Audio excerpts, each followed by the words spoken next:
Madam రెండో ఒకటి ఇటొకటి పట్టుకోండి అన్న అన్న మీరు అదొకటే పట్టుకోండి అన్న, ఇది ఒకటే పట్టుకోండి, రెండో పేజ్ పట్టుకోండి.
చార్జ్షీట్ పైన సవివరంగా విక్కీ అన్న గారు మేము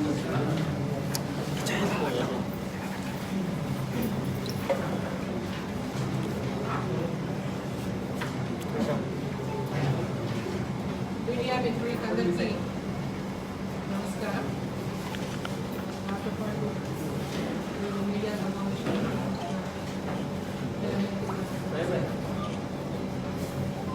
ఈరోజు హుజురాబాద్ ఉప ఎన్నికలు జరుగుతుంది.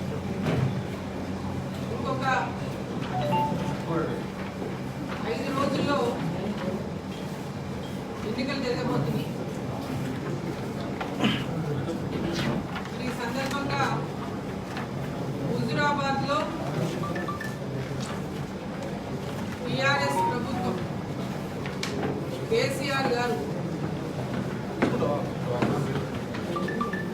తెలంగాణ తెచ్చుకున్నటువంటి ప్రత్యేక తెలంగాణ రాష్ట్రాన్ని మనం ఎందుకు కోరి తెచ్చుకున్నాం,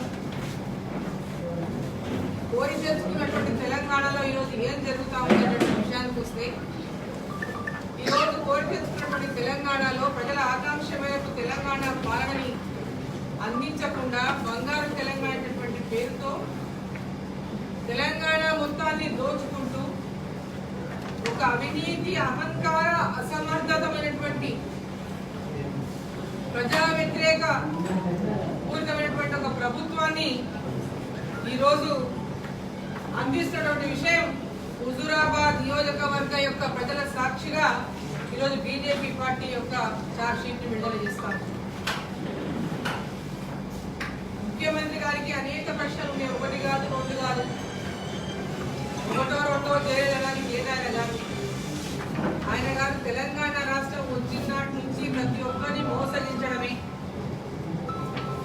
నీళ్లు, నిధులు, నియామకాల పేరు మీద కొట్లాడి తెచ్చినటువంటి మన తెలంగాణలో తెలంగాణ తల్లి, తెలంగాణ ప్రజలు బందీ అయిపోయినటువంటి విషయాన్ని సందర్భంగా నేను గుర్తు చేస్తా ఉన్నా, తెలియజేస్తా ఉన్నా. తెలంగాణ వస్తే తమ బతుకులు బాగుపడతాయని, తమ పిల్లలకు ఉద్యోగాలు వస్తాయని, తమ పొలాలకు నీళ్లు వస్తాయని కలలుగన్నటువంటి తెలంగాణ ప్రజలు ఆ రోజు తెలంగాణ కోసం అన్ని వర్గాల వారు